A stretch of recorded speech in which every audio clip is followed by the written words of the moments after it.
Энэ өдрийн мэнд хүргэе үзэгчдээ Дэлхийн Монголд ярилцлага нэвтрүүлэг энэ 7 хоногийн ээлж дугаараа та бүхэнд хүргэх гээд бэлэн болж байна. За өнөөдөр би зочноороо гадаадд төгсөгчдийн нэгдсэн зөвлөлийн тэргүүн, Их Британи төгсөгчдийн холбооны тэргүүн, за Demonways компани захирал Мөнх одыг урьсан. Танд энэ өдрийн мэнд хүргэе. За нэвтрүүлэгтээ урьж оролцсонд баярлалаа. Та бүхэнд энэ өдрийн мэнд хүргэе. Тэр хоёулаа ярилцлага эхлээд таны хийж байгаа ажлаас эхлүүлэе гэж бодож байна. Гадаадд монголчууд олноор суралцдаг тий. Тэгэхээр энэ нөхцөл бололцоо ямар хөө байдیں۔ Ер нь боломж хэр нээлттэй байдгийг. За харьцангуй одоо бидний аав ээж нарын үетэй харьцуулахад бол бид нар чөлөөт нийгэмд амьдарч байгаа учраас залуучууд хүссэн орондоо суралцах боломж бололцоо бол нээлттэй. Гагцгүй өөрийгөө бэлдэх, тухайн орны тавьж байгаа шалгалтууд, шаардлагуудыг хангах одоо залуучуудад бол хамгийн чухал байдаг. Хэрвээ энэ болцлуудыг хангаж чадвал хүссэн орондоо суралцах боломж бол нээлттэй. Хийж байгаа ажлынхаа тухай дэлгэрэнгүй. За гадаадд төгсөгчдийн нэгдсэн зөвлөл нийт 14 холбоодоос бүрддэг. Дэлхийн орон төгссөн залуусын холбоодуудын удирдлагууд нэгдээд гадаад төгсөгчдийн нэгдсэн зөвлөл гэж байгуулсан. За энэ байгуулснараа гадаад төгсөгчдийн эрхийг хамгаалах, гадаад төгсөгчдөд илүү одоо нээлттэй боломжуудыг бий болгох, бас гадаад төгссөн мэдлэг боловсрол чадвартай залуучуудыг буцаад эх оронд нь авчирч тэдний мэдлэг боловсролыг улс орныхоо хөгжилд зориулах одоо ийм зорилготой байгууллага.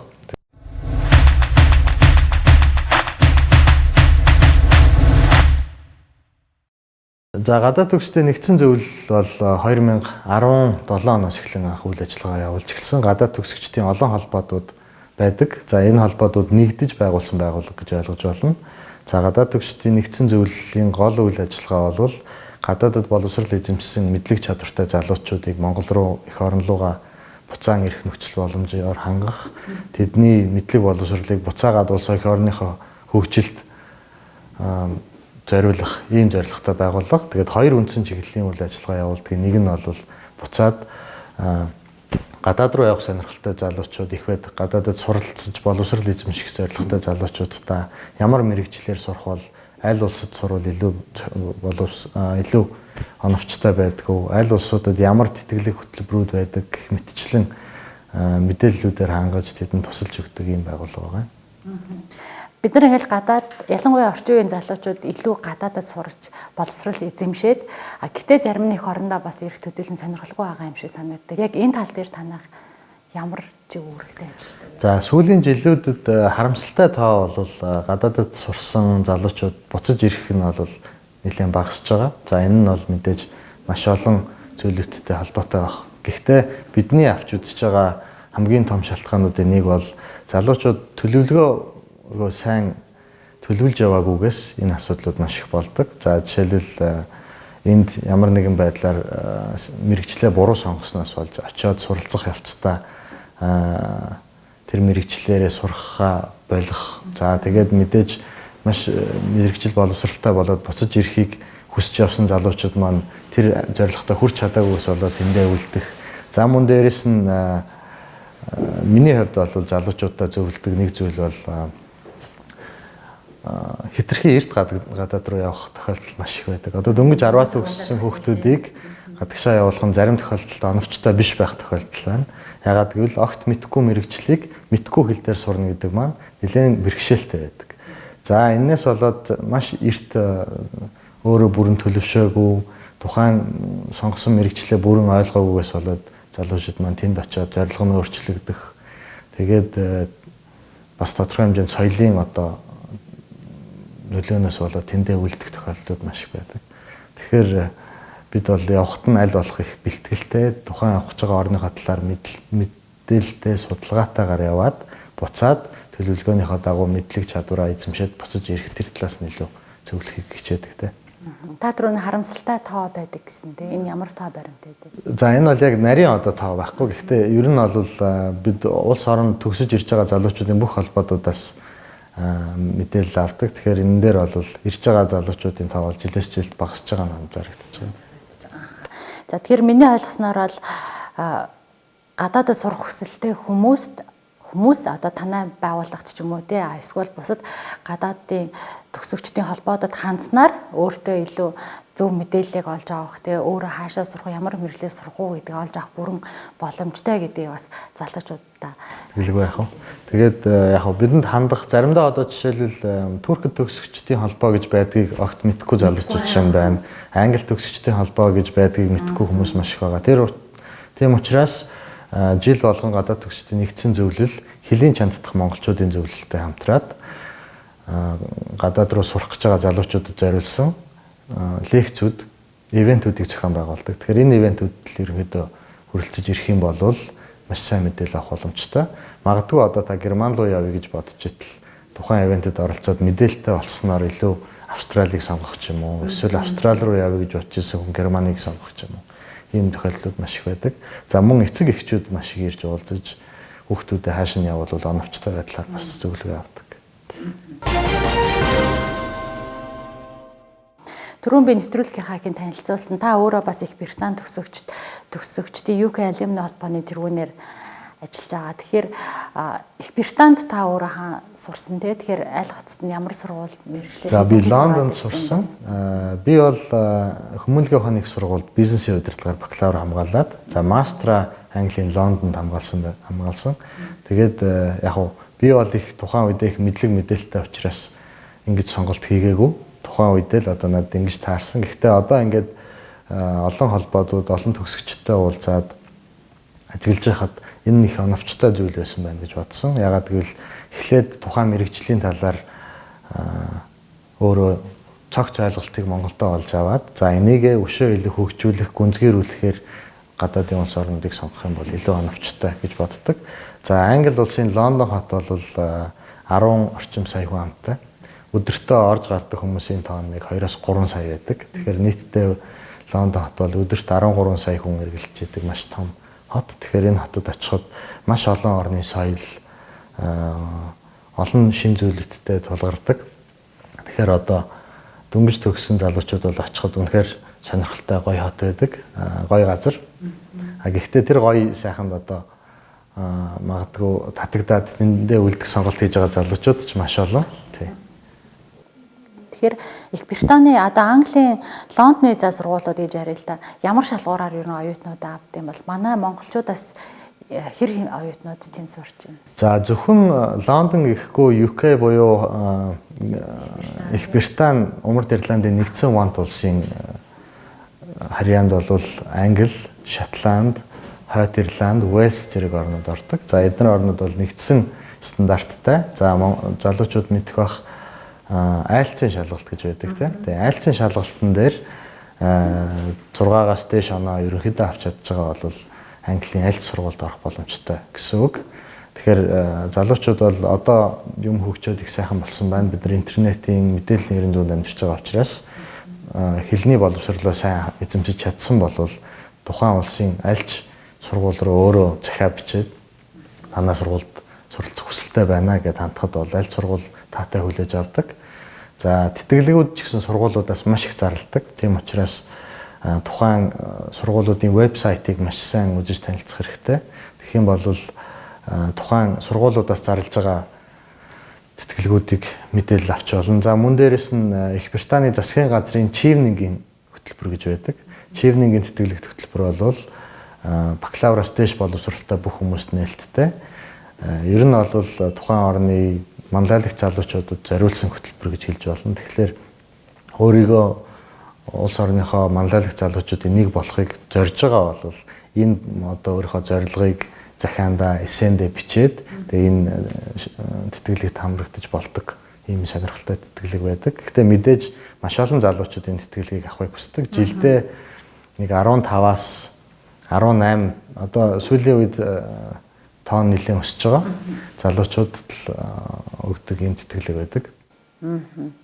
Ердөө 15-аас 18 хүн нэг улсаас тийм манай улсаас бол жишээлбэл сүүлийн миний санаж байгаагаар сүүлийн 3 жилд бол 17, 12, 15 зэрэг жилүүдэд иймэрхүү тооны залуучууд тэтгэлгийг авч ирсэн. Та өөрөө их Британд сурж исэн. Дээрээс нь гадаадд төгсөгчдийн нэгдсэн зөвлөлийн дэд тэргүүнгээд ерөнхийдөө нэлээд өргөн цар хүрээтэй ажил эрхэлдэг. Учираас би бас танаас их Британд Монголын хоёр улсын харилцаа тэр дундаа тэгээ боловсролын салбартах харилцааны талаар бас асуумаар байна. За их Британи Монгол хоёр бол маш их урт удаан хугацааны сайхан харилцаатай. Монголын тусгаар тогтнолыг хүлээн зөвшөөрсөн анхны барууны улсуудын нэг нь бол Их Британи. Дөнгөж саяхан бид нар Их Британи Монголын дипломат харилцааны 55 жилийн аяг тэмдэглэлээ өнгөрүүлсэн. За тэгээд энэ ч утгаараа бол Монгол залуучууд Их Британд суралцах боломж бол нээлттэй. Мөн дээрэс нь Их Британи бол өөрөө бас маш өндөр боловсролын систем маш сайтай орн учраас олон хүмүүс явж суралцах сонирхолтой байдаг. Oxford, Cambridge-ээс ахуулаад Westminster гээд олон гайхалтай их сургуулиуд байдаг. Тэгэхээр Монгол залуучууд бол тийшээ явах сонирхол их байдаг. Гэхдээ ихэвчлэн миний анзаарснаар бол мастер болон түүнээс дээш зэргийн сургалтыг илүү залуучууд сонирхож байгаа харагддаг. За энэ ч магадгүй оновчтой зөв шийдэл байх гэж боддог. Монголоос Англид төгссөн улс төр болон нийгмийн маш олон зүтгэлтнүүд, алдартай бизнесмэнүүд маш олон байдаг. Английн одоо би та нарт нэг гоё сонирхолтой зураг үзүүлнэ. Энэ бол 1944 онд Монгол оюутнууд Английн Лондон хотод байгаа зураг. За энэ зургийн их сурвалжийг бол би бүрэн сайн олж зураг дээр хүмүүсийн нэр усыг бол олж чадаагүй. Гэхдээ энэ зураг бол надад маш сонирхолтой санагдсан. Монгол залуучууд Лондонгийн гудамжинд Монгол дээлтэйгээ бусад орны оюутан залуусын хамт ахуулсан юм зураг байгаа. Тэгэхээр энэ бол Монголын оюутан залуус нэлээд дээр үс эхлээд Англид сурдаг байсан гэдэг батлагсаж байгаа зураг юм байна тийм. Монголоос ер нь яг одоогийн байдлаар таны мэдж байгаагаар хэдэн оюутан Британи. За энэ тоог бол нарийн гаргах боломж бол тун хомс юм. Засгийн газрын тэтгэлгээр Их Британий засгийн газрын тэтгэлгээр хуваараа гэдээ маш олон залуучууд явдаг. Их Британи төгсөгчдийн холбооны ерөнхийдөө бүртгэлээр бол бидэнд одоо 2000 гаруй төгсөгчдийн мэдээлэл бүртгэл одоо яг байдаг. За ерөнхийдөө түүнээс гадна Их Британи төгсөгчдийн холбооны пэйж хуудас байдаг. Энд бол одоо Их Британд амьдарч исэн болон Их Британд суралцсан залуучууд байдаг. Тэгэхээр энэний тоон бол нэг 100000 гаруй гишүүдтэй. Тэгээд харахаар ер нь бол Их Британд төгссөн болон сурч боловсрсон залуучуудын тоо бол маш олон гэдэг нь харагдаж байгаа.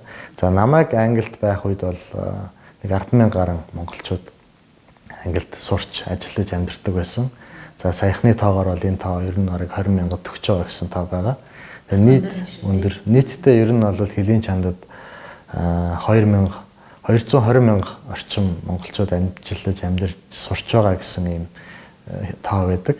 Тэгэхээр ер нь бол жилээс жилд Их Британиг ер нь хэлийн чандад боловсрол эзэмшихээр зорж хүсэж байгаа залуучуудын тоо бол доктортой өссөөр л байна. Их Британий боловсрол бол мэдээж дэлхийд өндөртөл үнэлэгдэж байгаа. Одоо дэлхийн хаач утсан гişүүр ер нь хүлээн зөвшөөрөхдөөр тийм хэмжээнд байдаг. Тэгэлгүй яах вэ?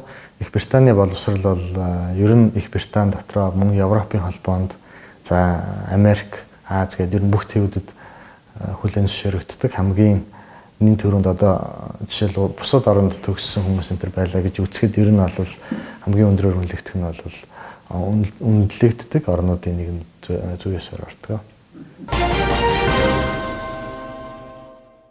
Миний бас сонирхол татж байгаа нэг юм нь одоо манай залуучууд ялангуяа гадаадд очиод сурчингуудаа өөрийгөө амар мундаг лидер, манлайлагч болчлаа гэж ойлгодог. Тэгэхээр яг орчин үеийн дэлхийн хэмжээний монгол хүн гэж ер нь ямар хүнийг хэлэх юм бэ? Яагаад танаас асууж юм хэр таас өөр энэ чиглэлээр лекц уншдаг те?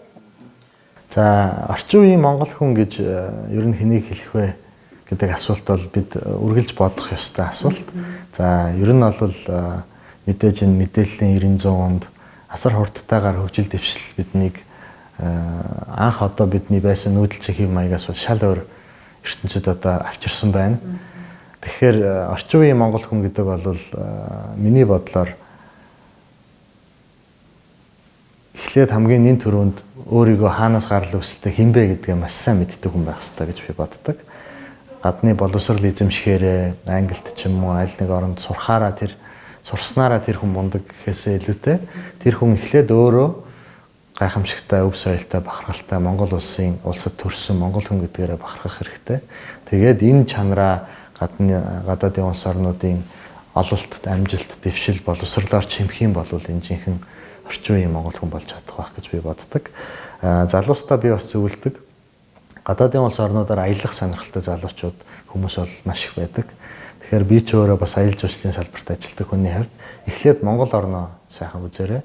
Монгол орныхоо өв соёл, ёс заншил, байгалийн сайхныг эхлээд бүрэн таньсан хүн бол аль ч оронд очиход өөрийнхөө хүндлэх тэр үнэлэмжээ алдахгүйгээр бусдын тэр соёлыг гоё сайхныг үзэж биширч бахархаад гэхдээ үндсэн өөрийнхөө үнэт зүйл өв соёл Монгол чанараа хадгалж үлдэж чаддаг байх гэж боддог. Та өөрөө орчин үеийн дэлхийн монгол хүн болж чадсан байх тий. Болохын төлөө л одоо бас зорьсоор байна. Тэгээд энэ зорилго маань магадгүй мөнхөд л үргэлжлэх байх. Одоо ингээл би амьд байгаа цагт улам илүү хичээн дахиад шин зүйлүүд суран дэлхийн ертөнцид бас хөгжиж байна. Тэгэхээр энэ бол зогсолтгүй мэрийж зогсолтгүй хичээж олж авах зүйл байх. Орчин үеийн монгол хүн хинбэ гэдгийг зөвхөн одоо хувь хүн мөнхөд гээд миний хувьд гадна одоо орчин үеийн Монгол улсын бүх иргэд бодох зүйл гэж боддог. Харамсалтайгаар одоо зарим нэг соёлын нөлөөнд монголчууд залуу үе маань их автж байгаа байдал ажиглагддаг бол том эмзэглэж явдаг.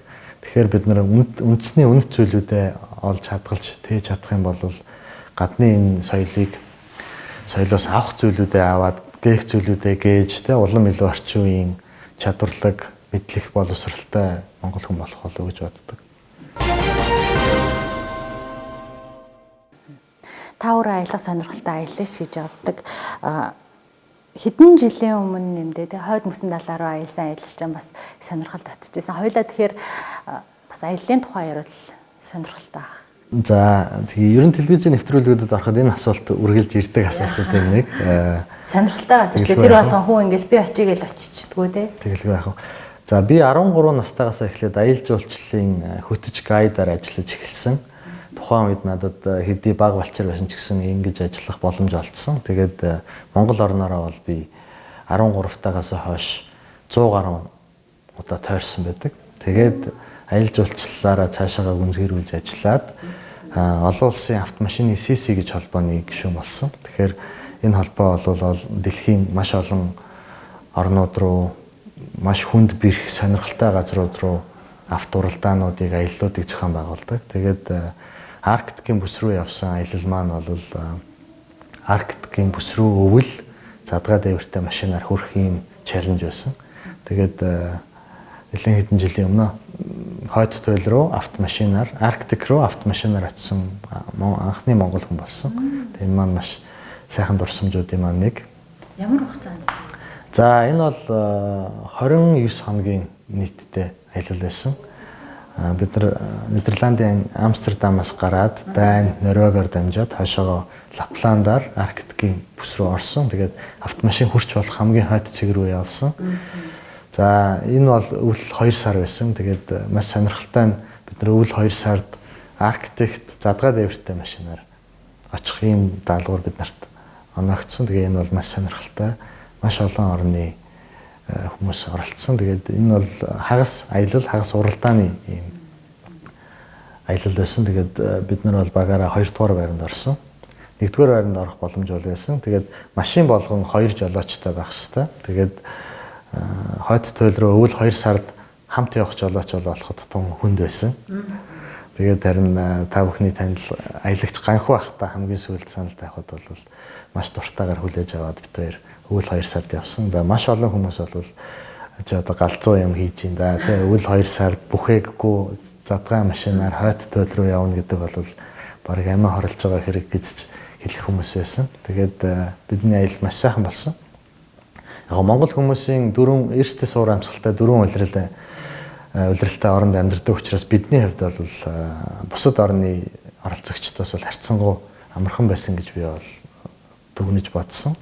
Тэгээд бид бол төрүүлэгч боломжтой байсан хэдий ч бидний хувьд төрүүлэх гэхээсээ илүү энэ аялалд оролцох буцаад энэ аялын туршдах сонин сайхан зүйлүүдийг бас баримтжуулж буцаад үзэгчид аялал сонирхолтой залуустай хүрэх нь бол бидний нэг номерын зорилго байсан. Тэнд очиход цаг агарын хэм Цельсийн хэдийн хэмээг зааж. За, ер нь бол аяллаа туршид бид нар байнга цаг агаарыг маш сайн нарийн харж явсан. Тэгээд ер нь бол Цельсийн хасах 25-аас хасах 35 хэмээн хооронд л бидний аялал үргэлжилсэн. Гэхдээ манай орны температур тэр далайн орны хүйтэн хоёр бол бас нэлээд ялгаатай байдаг юм байлээ. Илүү юм жигэнсэн хүйтэн байдаг. За манай хүйтэн бол энэ илүү ингээд гацар нүүр хорсгом тий хайрсан ширүүн салхитай байдаг. Тэгэхээр тэнд бол ерөнхийдөө их алсуураа их жинддэг. Тэг их дотгошоогоо их даардаг санагдсан. Тий. Аяллаа туршид ерөнхийдөө толгоон орой маш их даарч явсан. Тийм учраас дандаа 2 давхар малгайтай явж исэн. Тэгээ аяллаа туршид зураг авах бас сонин шодон зүйлүүдтэй сониучрахж танилцахаас ахуулаад нэлээд их нүлийг машиныхаа дотор бас машинасаа гадна өнгөрөөсөн учраас би одоо эрхээ хурууныхаа өндгийг хөлдөөсөн. Тэгээ энэ нь бол одоо яг нэг зураг авах нэг камертай хүүтэн зүйлтэй харьцахтай холбоотой. Тэгээд энэ бол нэлээд хүнд нөхцөл учраас бидэнд урдчлаад маш их сургалтууд ордог. Тийшээ явахын өмнө юуг мэдсэн байх ёстой, эрүүл мэндийн талаас, аюулгүй байдлын талаас гэх мэтчлэн маш их сургалтууд ордог. Энэ сургалтын ачаар одоо бас зөвхөн эрхээ хурууны өндгнөөс бусдаар бол бачгүй сайхан ирсэн. Яг тэнд очиод ингээ архитект аяллаад автомашинаар аяллаад очисан анхны хүн болоход ер нь танд ямар сэтгэл ер нь хамгийн түрүүнд юу бодож ирсэн? Яг анхны хүн болно гэдгийг бол тухайн үедээ бид нэг тооцоолоогүй байсан. Гэхдээ ингээд очиход тэнд ийм бүртгэлийн ном байдаг. Тэн дээр одоо Монголоос мөнхөд ганхуу гэдэг ингээд гар явсгээ зурдаг. Тэгээ тэр үед ер нь хаанаас ирсэн бэ гэхэд Монголоос гэдэг хүмүүс маш их гайхаж. Тэгээ монголч одоо хаана гэдэг вэ? Өргөн удан талтай баахан адуутай орон бичтэй гэдэл ухтчихсэн. Тэгээ эндээс ер нь бол Арктик руу машинаар явсан монгол хүн байдгүй юм байна гэдгийг тухайн үед ойлгож тэр бүртгэлээс бас мэдэж авчихсан. Ер нь бол аялал бол үнэхээр гайхамшигтай, сонирхолтой байсан. Хүүхэд байхаас л бид нар туйлын туяа харах мөрөөдөлтэй байдаг. За бас үзэж харсан кинонуудаас ахуулаад хойд туйлд нохойтой чаргаар явах бол бас бидний хүүхэд насны мөрөөдөл байдаг. Тэгэхээр энэ мөрөөдлүүдээ бас биелүүлсэндээ маш их баяртай байсан. Тэгээ тухайн үед туйлын туяа бас нэлээд ерөнхийдөө туйлын туяа үзэгдэх хугацааны төгсгөл хэсэг рүү 2 сар ордог юм байна. Тэгээд энэ үед бол туйлын туяатай таарахгүй байх магадaltaй шүү гэж бид нарт урьдчилан анхааруулж ирсэн ч гэсэн бид нар туйлын туяатай бол бүр үнэхээр гайхалтай сайхнаар таарсан. Тэгээд өвөл 2 сард бол хойд туйл Арктикийн бүс бол ерөнхийдөө бол бараг л харанхуй байдаг. Өдөр 10 цаг гэхэд дөнгөж гэгээ орж эхэлнэ. Дөнгөж 10 өнгөрч явахад л гэгээ ороод нэг үүр цайж байгаа юм шиг болно. Тэгээд буцаад өдрийн нэг богинохон хэсэгт гэрэлтэй байгаад 3 цаг гэхэд буцаад тас харанхуй болдог. Тэгэхээр энэ бол маш сонирхолтой байсан. Аль хэдийн л 10 цаг өнгөрсөн. Бид нар бол аяллаа өглөө 7-8 гэд эхэлсэн байхад 2-3 цаг явчаад байхад л харанхуй хэвээрээ байдаг. Энэ маш сонирхолтой. Тэгээд Финлянд, Норвегийн хойд хэсэг бол маш сайхан өтгөн. Ойтой Арктикийн бүс рүү ороод ингээд 100 гаруй км, 200 гаруй км явсны дараа бол ер нь хөнгөө болж эхэлдэг. Тэгээ энэ үеэс бол гайхамшигтай ойн амьтдтай маш их тааралддаг. Тэгээд Норвегт бол хамгийн аюултай зүйлүүдийн нэг нь бол хандгай зам хөндлөн гарахтаа замын хөдөлгөөнд оролцож байгаа машинуудтай мөргөлдөх тохиолдол маш их байдаг. За миний хувьд ч гэсэн өглөө баг зэрэг үүргэлцсэн ч олоодож явах үед 3 хандгай яг урдуур гарсан. Тэгээд тухайн үед бол маш их сүрдмээр юм байлээ. Хандгай өөрөө ямар том сүрлэг амтан бэлээ. Гівгэнт гэрэлт ингээл харанхууд орж ирэх бол аюу тийм бас их адреналин ялгармаар их сайхан мөч байдаг. Тэгээд яг одоо ингээд Арктикийн бүс рүү дөнгөж орсны орох хэсэг бол ингээд битүү ойтой учраас зам гэдэг ерөнхийдөө замын яг хоёр талаар битүү ой байдаг. Тэгэхээр эндээс ингээд гарч байгаа амьтад бол ерөнхийдөө харагддаггүй. Тэгэл ерөөсөө хандгаа бол тэр хоромхон зурлал гинт гарч ирдэг. Тэгээд дээрэс нь тухайн тийм хүүтэн нөхцөл зам бол ямар байх вүлээ? Алтаргаатай байдаг. Тийм учраас нэлээд анхаарал болгоомжтой явахгүй бол болдоггүй. Дээрэс нь маш сайхан сэтгэл дулаан санагдсан нэг зүйл нь бол бид нар мэддэг одоо цаатангууд зөвхөн Монголд биш Финлянд, Швед, Норвегийн хойд хэсгээр Лапландаар амьдардаг самичууд гэж нэрлэдэг. За магадгүй бас манай Монголын цаатангуудтай гарал үүслийн хавьд хөөгөөд үзүүл магадгүй холбоотой байж мэдэх царай төрхөн ч гэсэн ер нь бол бид нарт бас төстэй тийм хүмүүс амьдардаг. Тэгээ сами арт түмэн бол маш их зочломтгой яг л одоо нөгөө нүүдэлчин монголчууд ямар вэ гэдэгтэй адилхан их зочломтгой ардт хүн байдаг. Тэгээ зөвхөн эдгээр амьдардаг хот суурингуудаар бас их явж байлаа. Энэ хүмүүсийн соёлыг үзэж харахад бол маш сонирхолтой сайхан байсан. Маш сонирхолтой. Та ер нь дэлхийн хэдэн орноор одоогийн байдлаар аялаад эсвэл зочлоод? За Монголд маань гайхамшигтай олон аялагчид байдаг. За би тэднэрт шиг олон орноор бол яваагүй. 20 гаруй орноор одоогийн байдлаар явсан. Гэхдээ аялал бол одоо бас цэвэр миний ажил юм. Тийм учраас би бол ажиллангаа аялдаг гэж хэлж болно. За мундаг аялагчид бол хөвчлэн зорж аялдаг бол би бол яг ажиллаа хийж аялдаг. Энэ нас магадгүй ялгаатай баг. Яг одоо дараа нь аялье гэж бодож байгаа тийм одоо COVID-19 байхгүй болохоор хүн болгон аялах юмсан гэл хүсэлтэй байх. Тэгэхээр аялахыг хүсэж байгаа эсвэл таны араас тэ Арктикийн тэр сонирхолтой хүнд хүчээр аялал хийж байгаа хүмүүст ч юм уу яг өөрийнхөө мэдэж авсан сургамж те яг зөвлөмөр байдаг зүйлээ хэлж өгвөл бас илүү хүмүүст хэрэгтэй болов юун дээр илүү анхаарах яг уу. Одоо монголчууд маш их аялдаг болсон. Тэгэхдээ бүр их онцгой сонин сайхан газруудыг сонгож аялдаг болсон. Тийм учраас хэрв үзэгчид хүсэх юм бол миний Facebook хуудасаар надтай холбогдоод надаас хүссэн мэдээлэл авч болно. Буцаа тэр аяллуудыг зохион байгуулахад би туслах бүрэн боломжтой. Монголчууд бид нар өөрсдийнхөө 40% ч гэсэн мэдсэн чадсан зүйлүүдээр нэгэндээ тусалж тэрийг хуваалцчих юм бол Монгол улс маань ч гэсэн хөгжөхөд хувь нэмэр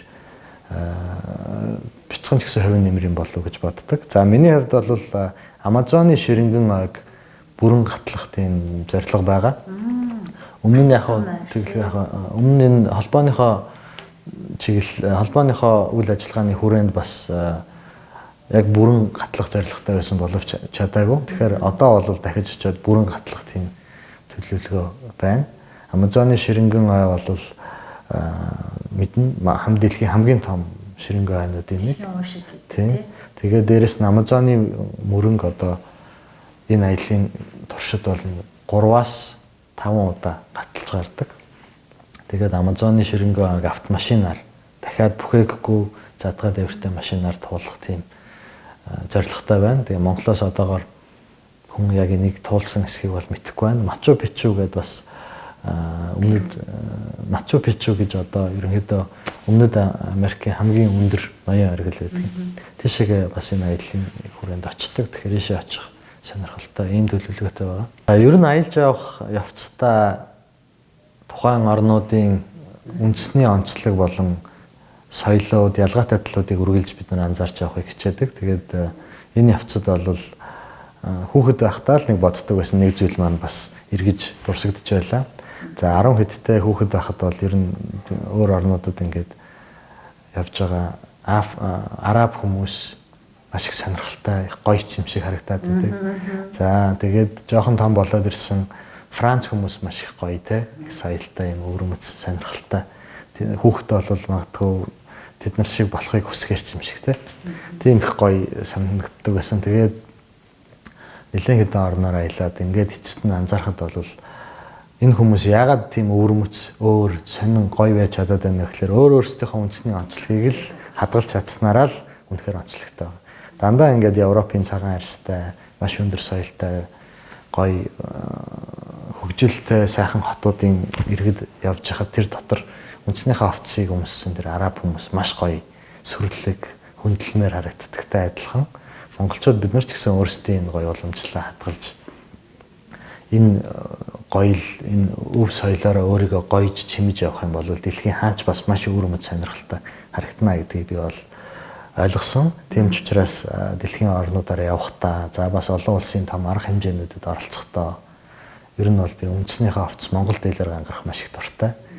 Тэгэд мэдээж бүгд ингээд сайхан ёслолын хувцас өмссөн том заалан дотор Монгол үндэснийхээ ёслолын хувцас болох дээлтэй ороход бол энэ бол шууд л маш олон хүмүүсийн анхаарлыг татдаг. Тэнд байгаа хүмүүсийн хүндлэлийг шууд хүлээдэг. Буцаад маш олон хүмүүс тантай танилцж ярилцахыг хүсдэг.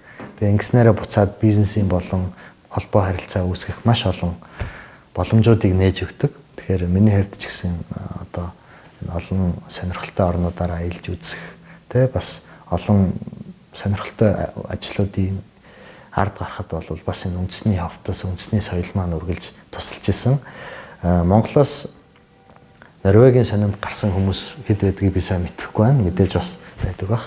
А гэхдээ Aalta гэж жижигхэн хөөрхөн юм суурингийн сонинд би Монгол хүн одоо хойд туйл руу өвөл аялж явна гэдэг ярилцлага өгчээсэн. Тэгээ энэ маань ч гэсэн надад маш их сонирхолтой сайхан дурсамжуудын нэг байдаг. Монгол хүн тэнцээ өвөл хаа хол Монголоос ирсэн бүхээггүй машинтай хойд туйл руу явж ийн гэхлээр тэр суурингийн хүмүүст ч бас маш сонирхолтой санагдчихсэн нь мэдээж юм. Тэгэхээр бид нар бол хаач Монгол гэдэг энэ гоё өвөрмөц онцлог шин чанараа бол өөрийгөө гоё чинээсээ ичих биш харин чингээрээ бүр бахархаж явах хэрэгтэй гэж боддог. За баярлалаа. Хоёулаагийн ярилцлагын цаг дуусж байна. Тэгээ өнөөдөр миний урилгыг хүлээж авч ирээд сонирхолтой хэрэгтэй яриа өрнүүлсэн танд баярлалаа. За баярлалаа.